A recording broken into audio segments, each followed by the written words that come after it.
for preparations for COP28 in our office. And I'm joined in this event with our colleagues from UNDP and UNICEF, who will introduce themselves shortly to help us serving as commentators into this session. We got your feedback from previous sessions asking to make it short and succinct and to make it focus on the topic is. So following your feedback, we will do that immediately. And we will start by going through a few slides reflecting on our opinions from COP27. But perhaps before we do that, maybe Jumana and Kishan, you can say hello. Sure. Good afternoon, colleagues. I'm Jumana Haj Ahmed, and I'm the Deputy Representative of the UNICEF Gulf Area Office covering Saudi Arabia, UAE, Bahrain, and Kuwait. Very happy to join you today. Thanks. Hi, good afternoon, everyone. I'm Kishan Kode. I'm the Regional Team Leader with the United Nations Development Program, covering nature, climate, and energy across the Arab region. And it's a pleasure to be with you today. Fantastic. Thank you, Jumana. Thank you, Kishan. So let's get into it. In this presentation, we have a few items prepared for you in relation, an introduction in terms of the COP process itself, when why does it matter? Some reflections on the road to COP27 and the preparations leading to the 2-week engagement, or actually slightly more than 2 weeks.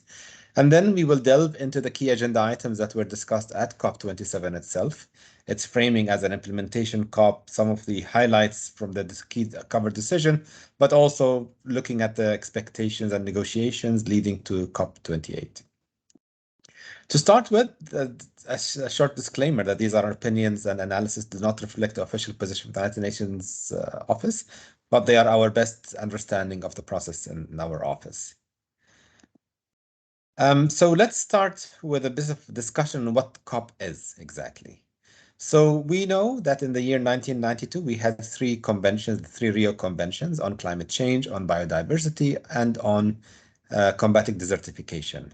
And the Climate Change Convention has its secretariat, which is the United Nations framework, UNFCCC, that creates through the process, through the COP process, a space for parties, which are states, as well as a variety of other partners, observer organizations, and other youth and civil society and business and other entities to work together so that we can address the impacts of anthropogenic climate change, that is climate change created by human activity, and how can we work together as humanity to advance climate action. COP, as it stands, also serves as a meeting of the parties to the Kyoto Protocol, and you'll see references to CMP, and the Kyoto Protocol mainly refers to the addressing reducing emissions, but it also serves as meeting of the parties to the Paris Agreement, CMA, which has the goals of the Paris Agreement, like keeping global warming at 1.5 degrees compared to pre-industrial times, cutting emissions, climate finance, adaptation, mitigation, among others. So in addition to these 3, COP and CMP on Kyoto and CMA on the Paris Agreement, we also have 2 subsidiary bodies, which is the subsidiary body for implementation, SBI, and the subsidiary body for technical, scientific and technical advice, SBASTA, supporting this process. So when you think about COP, think about 5 parallel processes that are taking place with overlapping mandates in that holistic engagement. Just to give you a quick overview, because we will have multiple references to different ones. If we can reflect together on what does this process, the whole total COP process, give us and what kind of results, it's important to keep track that the COPs tend to build on each other. So when we have like COP26, which COP27 had built on, and COP28 will build on the outcomes of COP27. So therefore, it's a continuous process. It's a continued engagement. And if we look, for instance, at COP3 in 1997, which gave us the Kyoto Protocol to reduce greenhouse gas emissions, and then COP7 in Marrakesh gave us the emissions trading book, and COP12 in Nairobi in 2006 gave us the clean development mechanism. So for instance, the clean development mechanism was defined in Article 12 of the Kyoto Protocol, like almost 10 years previously. So therefore, it builds on each other, it elaborates further, and it looks at different elements that the international community can work on. So we have some flagship COPs, like COP16, which gave us the Green Climate Fund. We have COP21, which gave us the Paris Agreement, and so on. In COP26, we have a number of advances. We say that in COP26, we have completed the Paris Agreement rulebook, with elaborating the discussions in Article 6, which have to do with carbon trading, bilateral cooperation on that, and so on. And COP26 also, we had the ratchet, which calls on countries to come back again every year with more ambitious commitments for climate change through the national determined contributions. We also had the race to zero, working towards zero emissions, the race to resilience, supporting the most vulnerable 4 billion to improve their mitigation and adaptation measures, but also GFANZ, which stands for Glasgow Financial Alliance for Net Zero. The Glasgow Financial Alliance for Net Zero, which is a commitment that we worked on with a variety of partners, mobilizing resources in support of financing climate change. And that's up to 130 trillion, and there is still ambition to continue along these lines. So COPs build on each other. COP25, for instance, had a lot of language on carbon markets and adaptation, and so did the other COPs. In this road, COP27 in Marrakesh and the COP27 in Sharm el-Sheikh had a lot of emphasis on being an implementation COP, saying that we have completed the rule book at COP26, so let's focus more on implementation. And it has accelerated work along these lines with various spaces in different areas, but also it helped us establish the Loss and Damage Fund. And for COP28, we expect to continue the same work on the previous COPs, leading towards the global stocktake and the global goal adaptation and other emerging matters of relevance.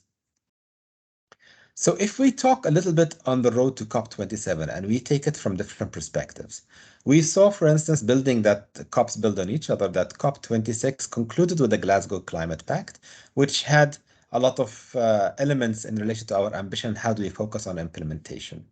And there was a lot of focus on moving away from fossil fuels, shoring up support for adaptation, and the new elements, relatively new elements on forests, methane, private finance, among others, or giving the same elements that have existed in previous COPs as well, a lot of robust engagement. And here I have a few snippets, for instance, this tweet from Alok Sharma, COP26 president, working on the pre-COP in the Democratic Republic of the Congo in order to accelerate financing commitments. And if we speak about finance, for instance, we know that one of the key flagship initiatives out of the Glasgow Climate Pact and the work associated with COP26 was the Just Energy Transition Partnerships. And this is the third table, shows you the commitments that were mobilized in support of the Just Energy Transition Partnership for South Africa in order to create financing available to help close down a lot of the inefficient energy production facilities, depending on coal and other matters. So these are key elements that the COPs have to work on. And the COP presidency starts at COP and continues throughout the next COP. So now the COP presidency of Egypt has just started during COP27 and will continue throughout the year until the handover for COP28. And this will be a year of busy action for the COP27 presidency. So this is on the road to COP26, looking at the work that the COP26 have contributed. We also see on the same line that the COP27 presidency had a vision in terms of what would they like to see at COP27. And they looked at, for instance, from an earlier stage since their announcement, but also at different stages in terms of what would they like to do. And they've consulted heavily with partners and stakeholders and continue to emphasize on multiple points. For instance, that COP27 will be an Africa COP, taking place for the African continent, and it will have a heavy focus on implementation and mitigation, and implementation and adaptation.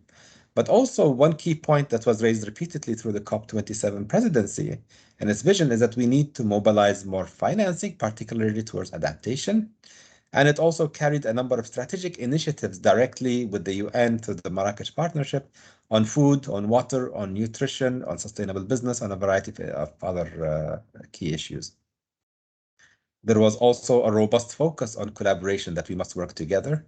And the COP27 presidency also worked with the COP26 presidency and other partners to try to shelter COP27 from the geopolitical tensions that are taking place in the world and prevent backsliding. And here we have a quote from His Excellency Minister of Foreign Affairs, COP27 President Sameh Shukri, focusing on adaptation and loss and damage as key priority issues.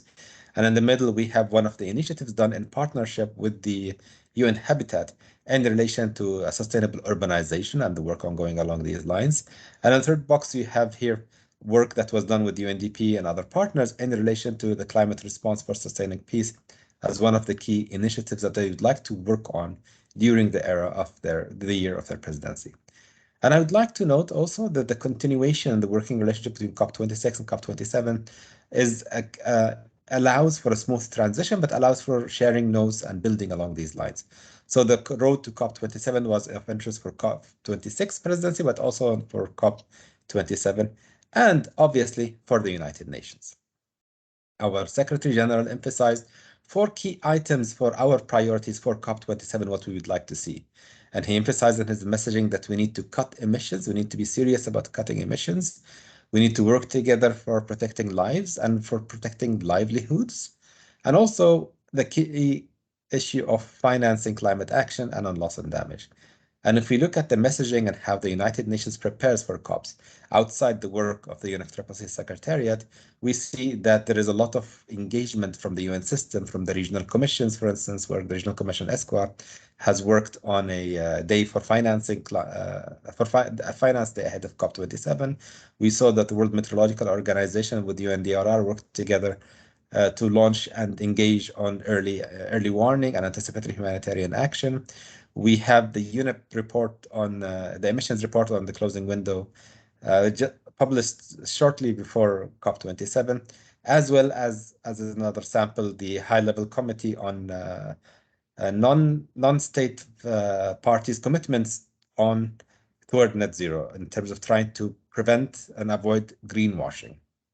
We need to be accountable, we need to be responsible, and that was one of the key initiatives and discussion elements at COP27. In addition to that, obviously, we have the normative reports submitted by the UNFCCC Secretariat, mandated and other reports. For instance, here they have the synthesis report on the national determined contributions and also on long-term targets and long-term strategies on that.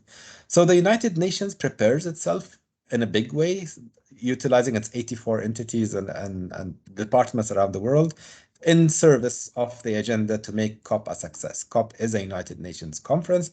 It is the biggest United Nations conference, and the future of Earth and humanity rests on this work. So we're very much closely engaged, and we had over 1,000 UN colleagues participating in COP27 in different capacities in service of the agenda and in service of the mandate. So what did we expect at COP27? We know that as a United Nations conference, it has an organizational matters part, such as the agenda adoption, administrative and financial matters, etc., as well as an opportunity for reporting from the different subsidiary bodies. We refer to the subsidiary bodies, SBA, subsidiary body implementation, the SABSTA on scientific and technical advice, but also the climate fund and the environment and the facilities, etc., in addition to 15 committees that report to the UNFCCC Secretariat reporting on their work. In addition to that, and I'm sure you all followed the high-level segment where we had 120 plus world leaders, heads of governments, heads of states, and other leaders sharing their message and interests and engagement for climate action. In terms of substantive matters, we had a variety of discussion items on the agenda. We had the adaptation work, on the Sharm Glasgow work program, we had the mitigation work, we had Article 6 work on cooperative approaches and trading schemes on carbon and non-market measures. We have the Warsaw International Mechanism on damage and loss and the Santiago Network, on finance, on global stocktake, transparency framework, on agriculture, on food systems, on technology transfer, capacity development, as well as on engaging the wider spectrum and action for climate empowerment. So that's how the agenda looked like as we walked into COP, keeping in mind that we were talking about the COP, CMA, CMP, SBI, SBASTA, and obviously some agenda items are more relevant to some of those elements and some are mutual or shared by multiple entities. So when we look, if we can just fast forward through the weeks of negotiations and the engagements, and we try to keep an eye in terms of what are some of the highlights from the covered decision coming out of COP. And as you have covered decision coming out of COP, you also have the decisions coming out of CMA and CMP. So we want to look at the outcomes of what we walked in expecting and what were the outcomes coming out of it. There were 66 operational paragraphs coming out of the COP27. Glasgow had 97 operational paragraphs, to give you a point of reference. And we look that there are some new interesting initiatives like the 4-year Sharm el-Sheikh Joint Work Program on climate action and agriculture and food security. We have a new work program on technology for the executive committee, or actually renewal. And many parties and stakeholders expressed interest in some areas and also frustration in some other areas. Some parties walked into the negotiations looking to make specific advances into energy, into reducing emissions. Others had specific engagements on loss and damage. They wanted to create a fund for loss and damage and have succeeded in that, and so on. So these are some of the key elements that are coming in the cover decision, and we will get into some of them in the next slides. So at COP itself, there were some elements which had some significant consensus, like the intention for adaptation. We need to adapt to a changing climate, and that was a shared framework, a shared concern among everybody in the global north and the global south, particularly small island developing states. How we do that adaptation was not very clear, and we will need further exploration, but we do have some proposals, for instance, of how would the global goal on adaptation look like? What are the key parameters on that? How can we look at the dimensions of the adaptation cycle, exposure, vulnerability, the impact? What does adaptation mean for water, for food, and infrastructure? Considerations of adaptation for gender, for heritage. There were very passionate statements made by small island developing states on their heritage and how does adapting to rising sea levels is a key life or death priority to many of them. We also saw some progress of the national adaptation plans and the work along these lines to encourage more countries to develop national adaptation plans with clear parameters. The issue of funding was there, but we also saw a broad framework through the Sharm el-Sheikh adaptation agenda. We also had some progress in terms of the clean development mechanism and new work program technology, as I mentioned, on capacity development, but also in other matters such as the utilize on the forests, on other green mechanisms. I have here 2 tweets for your interest. One is from October, actually. It comes from UNDP as they were working some of the preparatory work for the Glasgow Sharm el-Sheikh work program on the global goal on adaptation. It's a third of multiple events, and we expect to continue along the same pathway, working with the Egyptian presidency, which continues through November 2023. On what would a global goal adaptation look like and how can we continue engaging with that. We know that, for instance, there was a lot of pledges that were not fulfilled from COP26, and we know that we have new pledges for the adaptation fund at COP27 standing, I think, around 230 million. So how can we work together with the Egyptian presidency to ensure that those pledges are fulfilled? The Sharm el-Sheikh adaptation agenda included 30 actions on early warning, on resilient agriculture, on nature-based solutions, and we want to continue that kind of engagement since there is consensus around them. So we need to operationalize. We talk about implementation, that's the time to implement.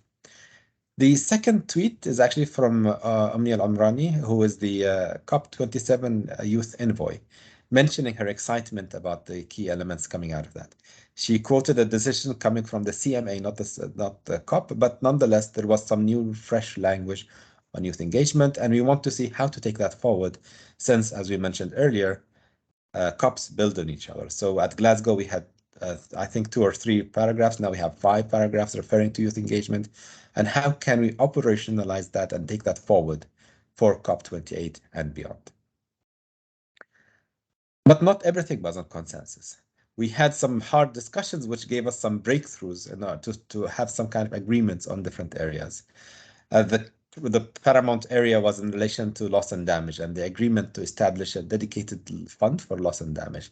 After intense and hard negotiations and a lot of engagements by different actors, including the return of the Secretary General to COP, we successfully have achieved a breakthrough in relation to loss and damage, and also in associated matters associated with extending the 5-year plan for the Warsaw International Mechanism on Loss and Damage to expand technical cooperation, and also working with the Santiago Network and to continue along the same lines. We also have achieved somewhat of a breakthrough on mitigation, where some contentious area were agreed on, like on how do we scale up mitigation and mitigation from what, and how do we deal with the contentious issue of unabated coal or unabated fossil fuel subsidies and that language. So we had some the language did not meet the ambition. Some of it was copy-paste from the previous Glasgow, but I think looking at the mitigation work program, looking at the ambition, we are seeing some progress in that regard. It's not perfect, but it's some progress nonetheless, especially considering the geopolitical situation. We also had we saw some successes in relation through the various initiatives through the Marrakesh partnerships, the Sharm el-Sheikh Work Program on Agriculture and Food Security, and also some progress on Paris Article 6. So maybe I can give you a couple of examples. For instance, a lot of the discussion on food security on agriculture had a lot of back and forth with some member states said, why should farmers, they're already suffering the impact of climate change. Why should they go the extra mile to mitigate their own emissions as in the agriculture sector? So there was some tensions in there, but I think we were able to nudge the conversation forward to try to mitigate and see how we can do that. If they're affected by climate change, then yes, they have we have a responsibility towards them, but they also should not make the situation worse for themselves among everybody else, because climate change affects everybody. So not to go in that vicious circle. Similarly, on there was some technical discussions on the registry under Article 6.2. So Paris Article 6 has multiple segments, like 6.2 on international under international bilateral cooperation, 6.4 on trading and market and non-market solutions. So there has been some advances in relation to how do we capitalize on the different instruments. And here I have, for instance, one tweet from Simon Steele, the head of UN for the CCC, in relation to welcoming the work on damage and loss, but also on other partners that are quite keen to see they are happy to see some progress on food systems, but that didn't meet the ambition that they have, but an ambition that we all have, but it's a gradual process. We look forward to realizing that ambition on the food systems and agriculture, perhaps next year or in between, as negotiations also continue between COPs. And we have a long list of unfinished agenda items.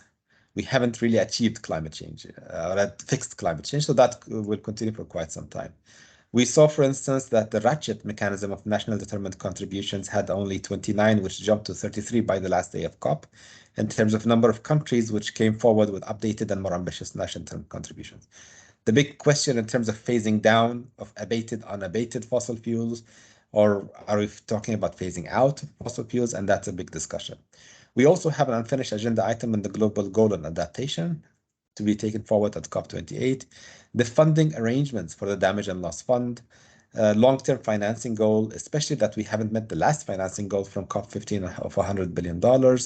We have a couple of question marks on the enhanced transparency framework on reporting and how do we do monitoring, reporting, and verification on the commitments. Are those real or are they not real? There is a question mark also on the realizing the commitments of non-state actors are in this along the same lines. The question in terms of many countries look at carbon markets as a potential source of financing in order to enable them to access much needed resources towards addressing climate change. The issue of bunker fuels, which are fuels for shipping on international waters, on flights. What kind of lessons learned do we have on financing, the reporting on mitigation, and not to mention the issues related to climate security and geopolitics. And here I have two tweets. The first one was a proposal by the Indigenous Climate Forum for COP27, which they're mobilizing the media to tax fossil fuel giants so that they have a mechanism to finance a lot of those requirements for funding and for loss and damage and other mechanisms.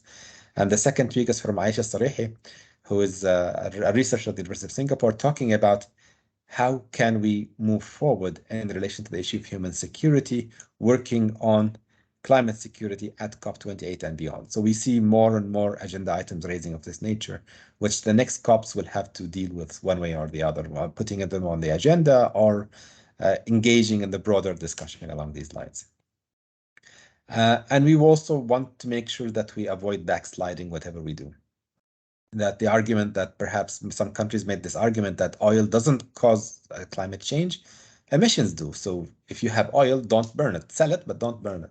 So who's responsible for that, and how do we manage the issues between responsibility towards Scope 3 emissions?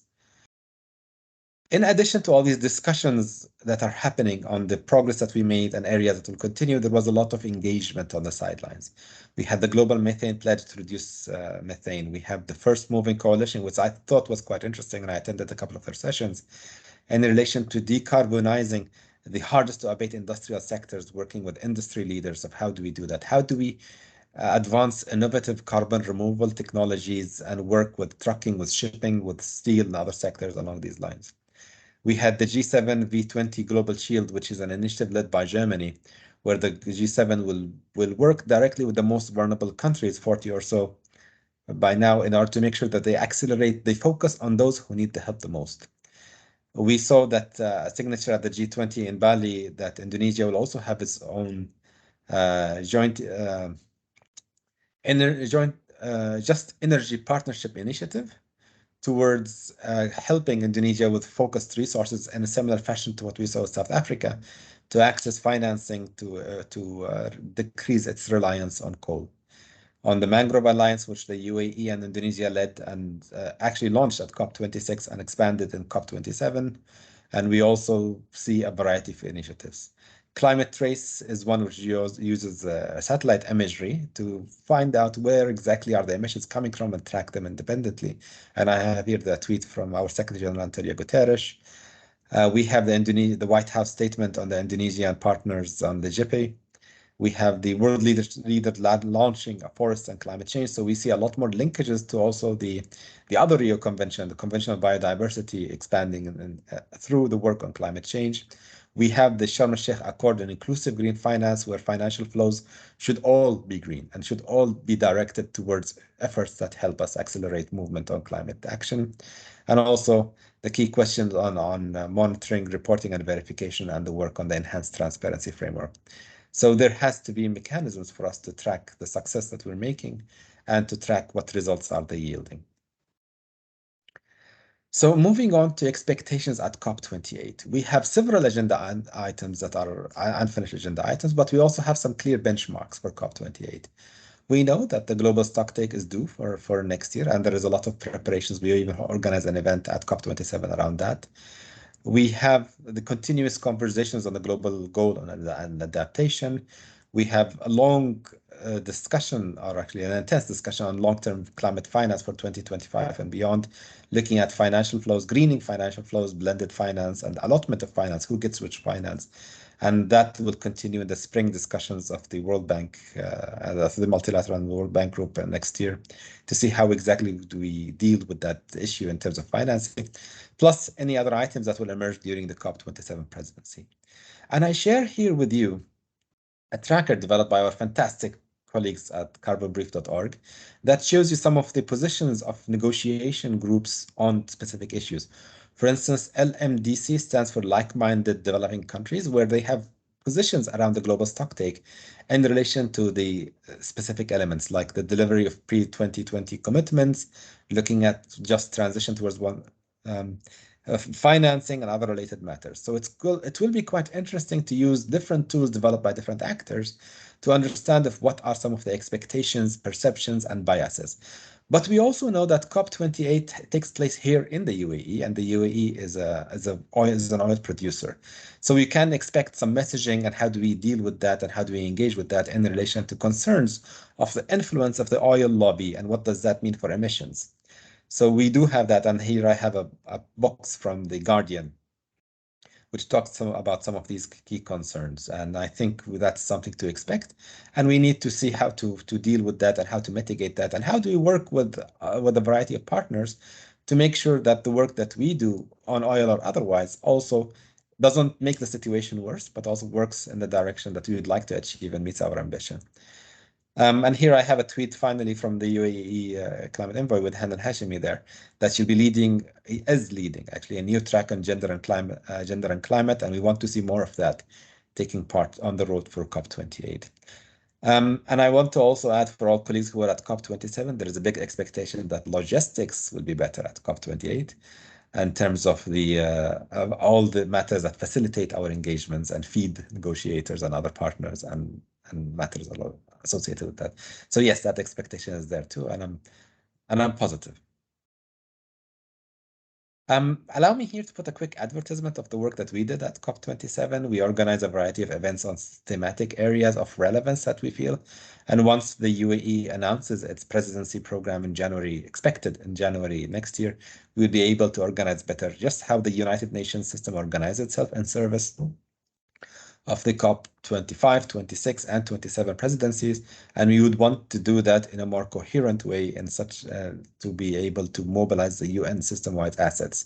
So in addition to those 11 or so events, we also contributed to many others. We had a wide variety of bilaterals, and I think some of you also attended, looking at the list of participants, some of those sessions. And the goal for us is to have a coordinated United Nations system-wide engagement at COP28 that helps us capitalize on the political space and the ambition that we have here in the UAE and take it forward. And finally, allow me to conclude this presentation by some of the messaging that we had on COP27, on the conclusion of COP27, that it concludes with much work remaining. Our planet is in the emergency room, and we need the essential voices of civil society because together we can fight climate justice. And the reminder that doubling down on fossil fuels is double trouble, and the world still needs a giant leap on climate ambition. So that's my presentation. Thank you very much for listening. Before opening the floor for my colleagues Kishan and Jumana, I would like to remind you that if you have any questions, if you have any thoughts about anything that was presented, please put them, use the Q&A function of the chat. Put any questions that you have for our discussion following the interventions from my colleagues, Kishan and Jumana. So thank you very much, and Kishan, over to you.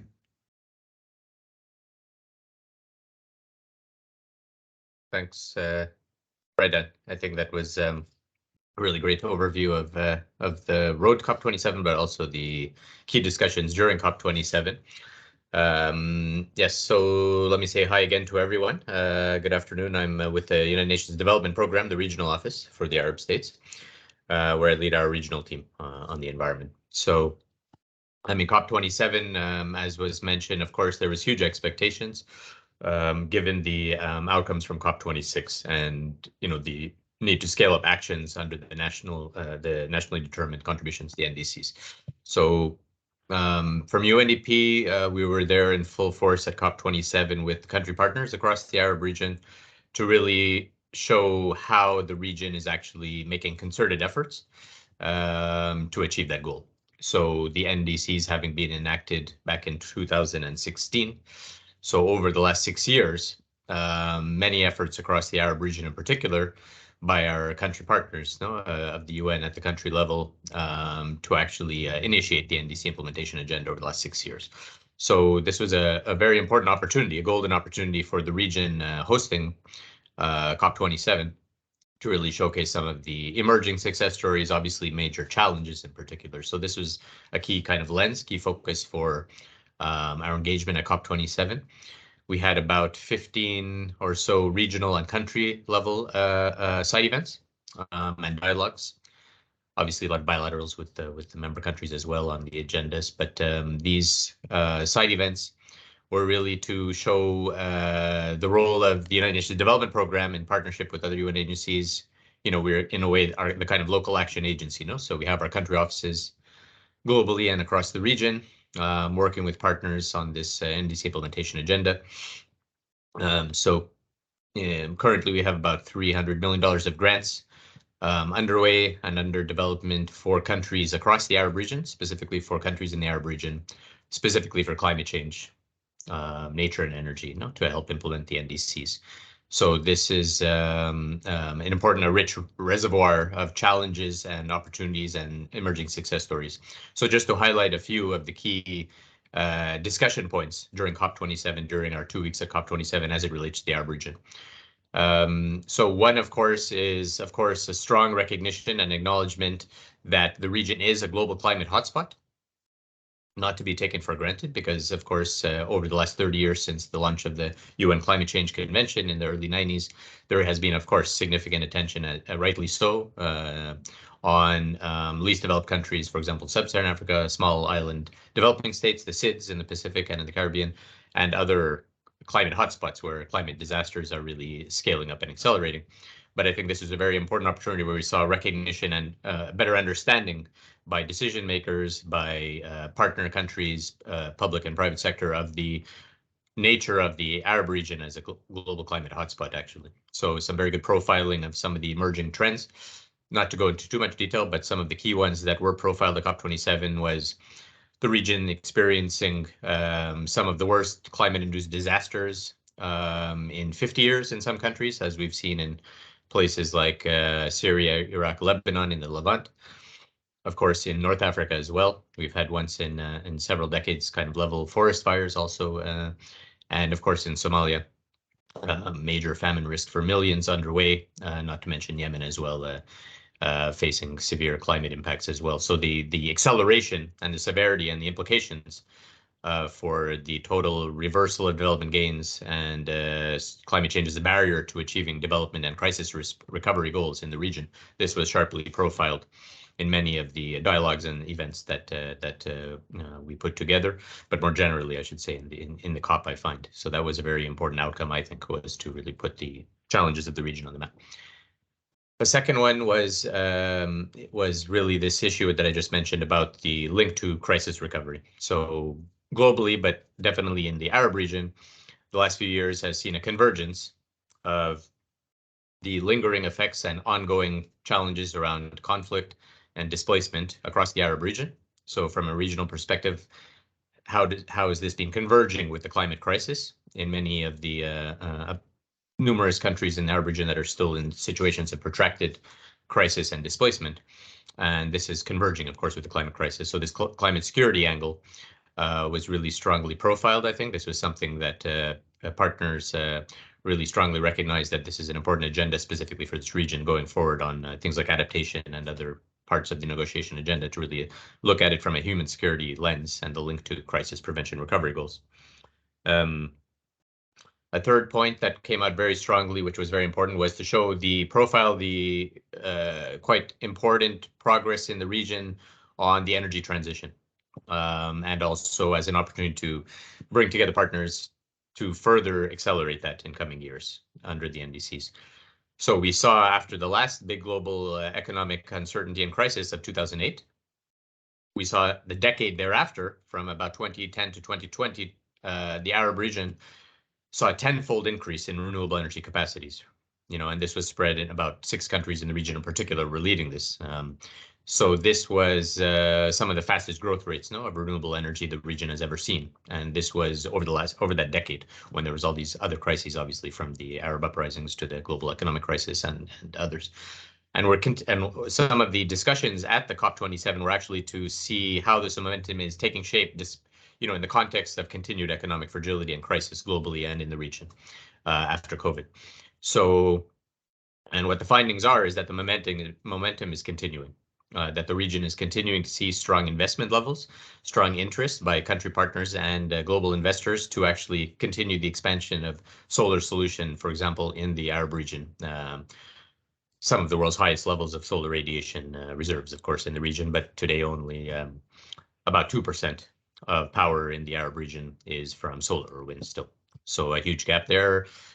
The vision for the NDCs is to have somewhere between 30 and 50% of power in the region from renewable energy in coming decades, varying by country. And so that's a huge opportunity to shift to a more high-tech, knowledge, youth employment generating economy based on sustainable energy solutions. So it's an opportunity, but it's also indeed a challenge to keep the momentum and bring investors together and policy frameworks enhanced. So a lot of that work for NDC implementation on the energy side as well was a very good set of discussions on that. So climate adaptation and mitigation, those are some of the key points that were discussed in the many sessions specifically around the Arab region. There was also a very good set of new initiatives launched, specific initiatives launched specifically for the Arab region to actually advance this agenda. So just to name a few, so with the support of the Global Environment Facility, in partnership with the African Development Bank, with the partnership of the private sector, UNDP launched a regional solar mini grid program. This is large-scale, multi-million program to actually expand solar solutions in a way that can also bring benefits across the SDGs, and particularly for vulnerable communities, close the energy gap for poor and vulnerable communities in the region. So expanding those mini grids, as they're called, medium-sized solutions that can power schools and clinics, households, of course, irrigation needs of rural farmers. So a big focus on rural communities, being able to take climate action and expand energy access while at the same time expanding solar solutions. So this was a very high-profile initiative that was launched, very successful initiative, I think, to come in following years. Another very important one was on nature-based solutions. We had a very good dialogue in concert with UNEP and a few others, government of UAE and others, on nature-based solutions for climate action. At the same time, we launched, in concert with the Global Coral Reef Fund and various other partners, a new strategic initiative to ensure climate resilient ecosystems and communities around the coral reef systems, critical coral reef systems of the Arab region, particularly around the Gulf of Aqaba, the Red Sea, in concert with countries in that area. And this is really critical to ensure that climate adaptation is definitely scaled up for communities to reduce social vulnerability on things like water security, food security, but also indeed to make more resilient ecosystems for the sake of making that connection to biodiversity loss, which of course is a very important topic for the UN to bring together climate and biodiversity synergies on the road to COP15 in just 2 weeks in Montreal. So that was also a very important regional initiative. So those are 2 regional initiatives that we launched together with partners out of COP27. I won't mention various others as well, more country-focused initiatives, but basically out of COP27, as background, we're launching UNDP over $100 million of new initiatives in concert with global funds and various donors to actually scale up this NDC implementation agenda from COP27 en route to COP28. Thank you very much, and I hope that was useful for a bit of further perspectives to the excellent overview of Raidan, and happy to discuss further the question and answer. Thank you. Thank you very much, Kishan. UNDP is an important partner for the United Nations system as we go in the implementation era. That's what we need to do. We need to do more investment in mitigation and renewable energy and adaptation and other related matters. Perhaps now I can invite our colleague Jumana Haj Ahmed to join us from UNICEF as well. Jumana, you have the floor. Thank you so much. Thanks, Raidan.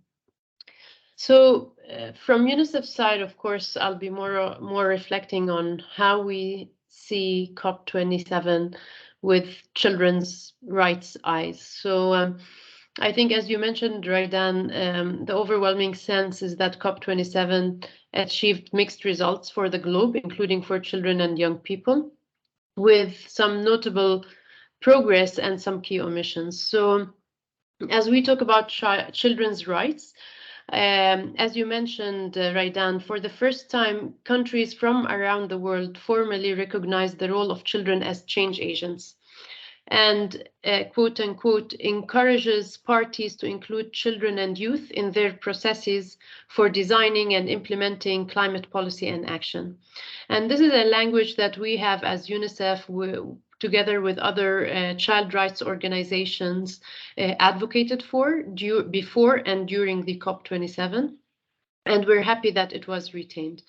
And this is really excellent because it addresses national level action, where young people's and children's voices are encouraged to be heard and taken into consideration when preparing national plans. In addition to, of course, including young people in national delegations at COP.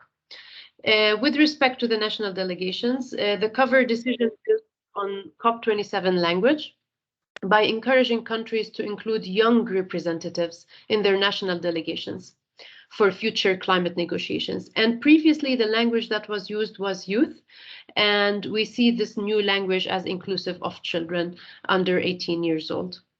Also, to add that the agreement in Sharm el-Sheikh explicitly recognizes the global right to a clean, healthy, and sustainable environment, and its importance in the context of climate action. And recognition of this right, which was also adopted by UNGA in October and under the UNFCCC, will enhance ongoing efforts to mainstream rights in the environmental governance, and will also assist with efforts to bring the UN Convention on the Rights of the Child forthcoming General Comment number 26 into the process, which is a general comment particularly focusing on children's rights and climate change. As it relates to adaptation, parties agreed to initiate the development of a framework for the global goal on adaptation, as you mentioned, through structured approach in 2023, and for the purpose of adopting the framework at COP28. And under the framework takes into consideration different topics, health, poverty, livelihoods, as well as some cross-cutting considerations such as being country-driven, gender-responsive, participatory, as well as focusing on the most vulnerable groups. As UNICEF and like many other agencies, we see the GGA, the Global Goal on Adaptation, as an opportunity to advocate for rights to be taken into account, particularly in deciding the themes of the 4 workshops that will take place over the course of 2023. So that is something UNICEF and other rights organizations, I'm sure, will be advocating for. Now, as it relates to loss and damage, and as you said, it's historic really to finally have this fund established, while of course, the hard work is coming when it comes to how the fund needs will be filled and what's the modality. The Loss and Damage Fund focuses on the most vulnerable countries, and this will be a vehicle to support really interventions focusing on children, but also to strengthen climate resilient social services, which are essential for children. ACE, the decision establishing the ACE action plan represents a very good outcome in securing dedicated activities around children's education and empowerment, as well as human rights, including children's rights, and also including a number of activities on youth and children's participation.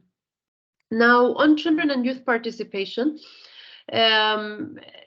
as you've seen at the COP27, Egypt has advanced this agenda through their leadership in promoting meaningful engagement through, for example, the Children and Youth Pavilion, which was established or created for the first time, which really gave visibility to children and youth issues. There was a lot of energy and engagement around the pavilion and in the pavilion. But also Egypt has appointed for the first time the first youth envoy. And however, some of the issues that many of us noticed is that you also don't see as much the voice of young people in the negotiations, while national delegations did include youth, not all of them, of course, since it was optional. We felt that youth meaningful engagement, and I stress meaningful, needs to be strengthened. Also, it's also about the process that is leading up to the COP27 or 28 now, and that is working with young people to prepare them for the engagement at the COP itself, but also before it. And also, of course, to continue to advocate to have a systematized engagement and participation of youth in the official national delegates. We also noticed that sometimes young people would be part of a national delegation, but they may not be clear on the role that they're doing, or sometimes not given access to the negotiation sessions. So these are things to think about as in the lead up to COP28. Also, another point as it relates to children and young people's participation is the importance of raising awareness on climate anxiety and young people's or the climate advocates' well-being and mental health, especially during COP. So not only by informing them, but also by working with them to build their skills to deal with different issues. So moving forwards, UNICEF is keen and excited about preparing for COP28 and working with different governments at the local level for a local action, whether it's adaptation action or engagement of children and young people at a national level, but also at the global level in collaboration with the government of UAE, to continue to try to position children and young people at the center and ensure meaningful engagement of young people. So, and COP28 can really drive progress towards a world in which children are protected from the impacts of climate change through two work streams: the global stocktake of the Paris Agreement and the global goal on adaptation. And UNICEF, with many other rights organizations and children's organizations, will be working closely to see how we can position in these two work streams for a stronger focus on children and young people. Also, of course, the meaningful engagement by trying to push and advance children's climate change education at national level through our offices, but also globally through the cover decisions. And maybe one last point is that we will continue to advocate our country offices, but also globally, to commit countries and governments to commit to child-sensitive climate action by aligning with the Declaration on Children, Youth and Climate Action, which is an intergovernmental declaration that basically commits governments and others to accelerate inclusive, child and youth-centered climate policies and action at national and global levels. So in short, I think there has been some progress, of course, during COP27. We look forward to accelerating our efforts in the lead up to COP28. Thank you so much, Raydan. Over to you. Thank you, Jumana. It was quite interesting to see the young people vigor and engagement at COP28. The children's pavilion, the youth and children pavilion was actually the most active, I would say. It was always busy with heavy with programming. And also UNICEF's support for young people to be there, to engage, and to engage with some of the preparatory work from the Conference of Youth. And the local conference of youth is highly appreciated. One thing to keep in mind is in terms of what do the youth want from the COP process, and what do the respective COP presidencies want from the process, and how can we make sure that youth's voices, as long as they're there, they also influence the negotiations. So thank you for your reflections on that. I see two questions on the Q&A, and both have to do with COP28. Our ambition for COP28 is linked to what the outcomes from COP27 and what are the needs. We need to keep 1.5 alive, and I think the messaging from the United Nations Secretary General is quite clear. We need to reduce our emissions, and we need to focus on adaptation and focusing the ones who need our help the most. And we will have more clarity on that once the messaging comes out. Usually the United Nations messaging, official messaging on COP28 comes in September after the General Assembly. Around that time, but on the road for COP28, we will continue engaging with this event series. Our office will continue to coordinate the UN's work on this regard, and we'll be able to pinpoint various engagements as the process requires for COP28, as we did for COP27, as we'll do for the subsequent engagements. And in relation to what are some of the outcomes that we can expect at COP28, it's a pathway and it can lead us towards that. The second question asks about youth and civil society engagement. So I invite you to look at the ACE, Action for Climate Empowerment track of the UNFCCC. There is a variety of constituencies relating to research and independent think tanks related to young people through YOUNGO, to private sector, through trade unions, to environmental organizations and other partners, and those are the formal tracks. But nonetheless, the various COP presidencies will have their own initiatives in terms of how they engage with the public, and I suspect we will see a lot of that announced soon. So, right, we're almost on the hour. I hope this responded to your questions, and it was a quick overview. It's the difficult and demanding task to summarize 5 mega conferences with around 45,000 participants taking over 2 weeks and half an hour. But I hope this gives you a quick overview. We are at your disposal, and reach out to us if you have any further questions. And we look forward to welcoming you in the subsequent events of our series 28 for 28. I'd like to also thank the preparatory team for Carolina Bachos, Rhea Molina, and all the team who worked on the backgrounds on this. And we look forward to the next session. Thank you.